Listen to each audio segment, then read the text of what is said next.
We had a whole bunch of new trios and new drop spots this week. I want to talk about how MrSavage and Clix are dominating at their new drop spot, but why, unfortunately, I don't think they're going to do as well in the finals. I also want to talk about the Godzilla update that just got announced. We are going to have Godzilla running around the map in Fortnite, and whoever takes it down is going to get an infinite dash medallion. I want to talk about if that's going into competitive and what I think it could mean for the game. I also want to talk about which of the new trios are dominating and which one of them are struggling. There's a lot to talk about. Let's jump into it.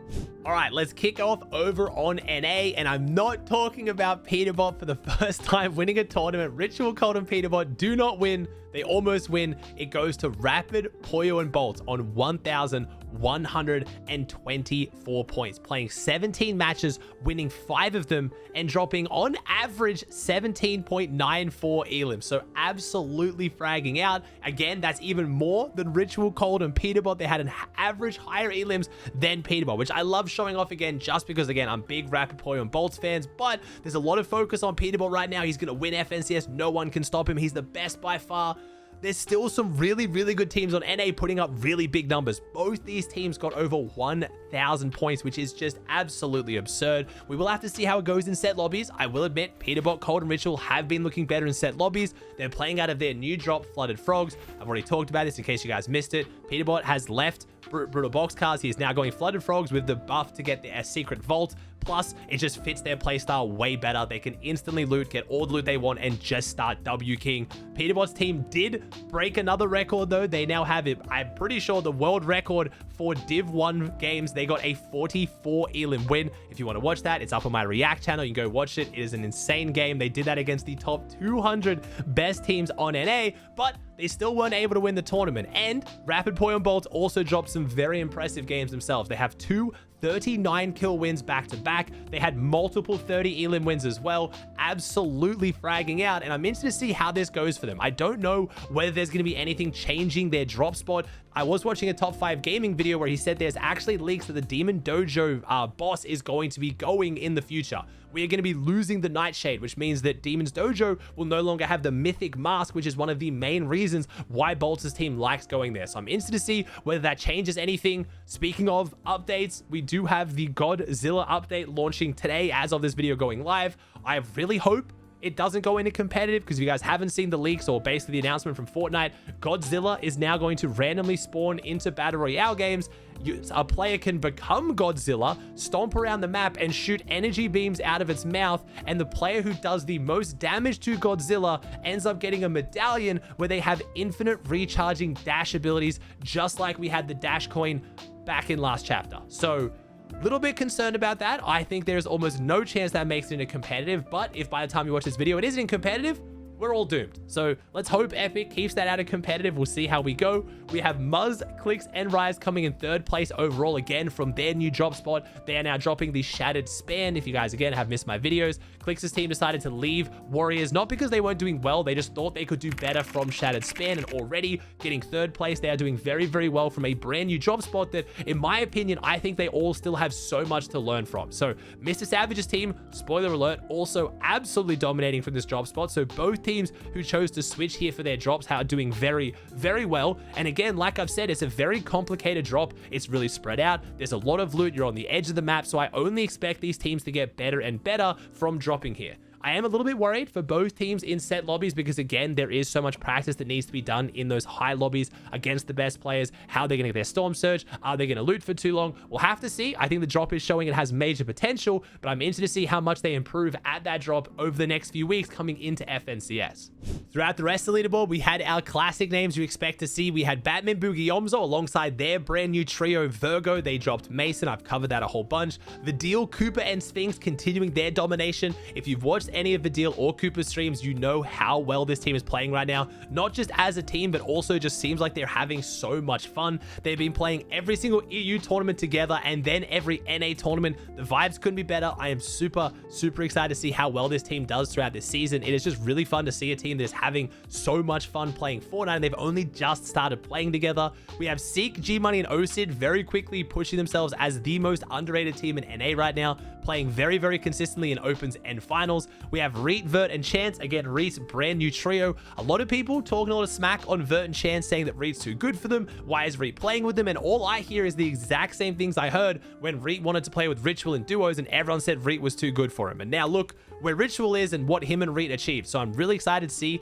how Vert and Chance do alongside Reet. Again, Vert did just win the solo cash cup, proving that he is the best solo player on NA. At least he was last week. So I think there should be a little bit more respect here. Shadow, Curve, and Tyler, a team that I am gassing up a lot. A very, very underrated team as well. Zeus, Creon, and Tony, a Hispanic trio. Tony is one of the craziest fighters I've seen. I've been talking about him for over a year now. I really want to see if he does start to get those big placements to back up just how good he is at fighting. And then to round out the top 10, we had Dash, Bryce, and Braids. These players all kind of switching teammates a lot in the past. Braids playing alongside Visuals, has been trying to do his best in different trios. I love Bryce. Bryce, again, one of those players who I was hyping up a lot in Chapter 4 and Chapter 5, being super underrated. I'm excited to see him back up in the top 10 overall. But that means we had 10 teams getting over 750 points and almost 3 of them getting 1,000. Pros are really starting to realize that Div 1, despite being the best 200 or 220 teams in the region, the best of the best can absolutely run through these lobbies, to the point where a lot of pros and people are asking for them to change the format,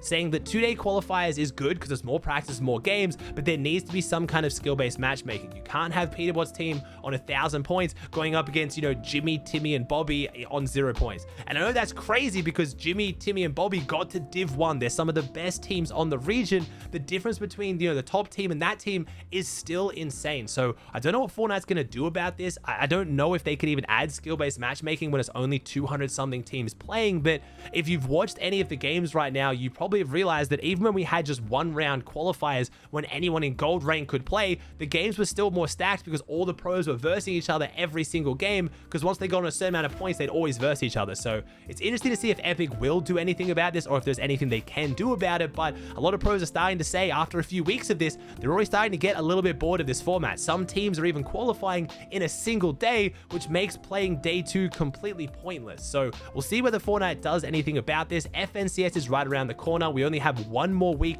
of divisional cups before FNCS, and then that's it with divisional cups for this season. So 1 more. So I don't think Epic will do anything now, but they might do something for next season to change it up. I want to hear your guys' thoughts in the comments down below though. Do you like the current format? Do you think it would be better if the game's a bit more stacked? I am genuinely curious to hear your thoughts. Most of the big names did make it through on NA. We did have a few that missed out. Bacon, Byler, and Npen, again, a brand new trio, didn't make it through, unfortunately. We had Bucky, Craze, and Okus just slipped through in 33rd place, only just qualifying. They did have a very rough game. I will say, in Bucky's defense, they did run into quite a few underrated aimers. I don't know what it was for Bucky on day 1. I've almost seen no cheaters in these divisional cups. Again, that's the whole reason why we have the divisional cups. It's so much harder for a cheater to get to Div 1 to start ruining the lobbies for money. But there was a few running around, and Bucky somehow kept finding them, but was able to qualify. So I'm excited to see what that means for finals. Moving on over to EU, we have a very familiar trio on top. Vico, Venom, Flixie getting 917 points, playing 16 matches, but winning 0 of them, which is very surprising to see Venom's team not get a win. They did win the whole tournament, so obviously it doesn't matter. But if you looked at NA, again, we had 2, almost 3 teams over 1,000 points. Meanwhile, EU's highest team was on 917, and no one else even got above 900. So those issues I'm talking about with skill-based matchmaking don't seem to be affecting EU as much, just because they have so much bigger of a player base. EU was already double the size of NA, and that's when it was only NA Central. Now you have NA Central and NA West. EU would be well and truly over double the player base. So I'm guessing with those extra players means that, you know, the 220th best player on EU is going to be better than on NA, because there's just more pros to go up against. And you're seeing that with the EU leaderboard. It could just be this week. Maybe you just think that Poyo and Peterbot's teams are that much better, but it does start to lead towards that. So maybe really those issues are only coming out on NA, but we'll have to see. In second place, we had a very underrated team, Country, Finnick, I believe it is, and Upple.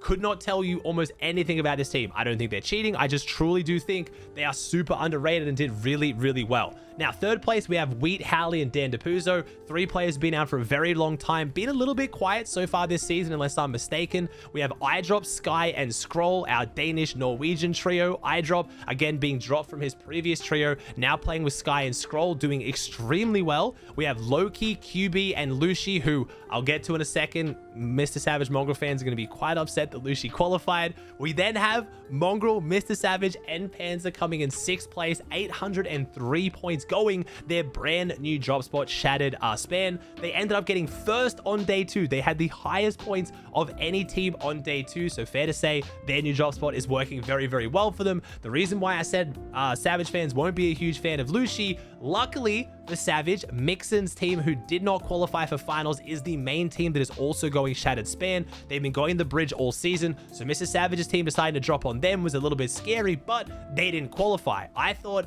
finally, the stars have aligned. We're going to watch Mongraal and Savage play a finals uncontested. No. Loki, QB, and Lucy have claimed that they are dropping on Mr. Savage, Mongraal, and Panzer at Shattered Span. So unfortunately, we're going to have to see how this team does while contested. It is good practice. Better to get the practice in before FNCS. I was talking to Savage about this on my stream later in the day. He came to my stream and said that he's pretty sure he's going to be contested in his own coffin.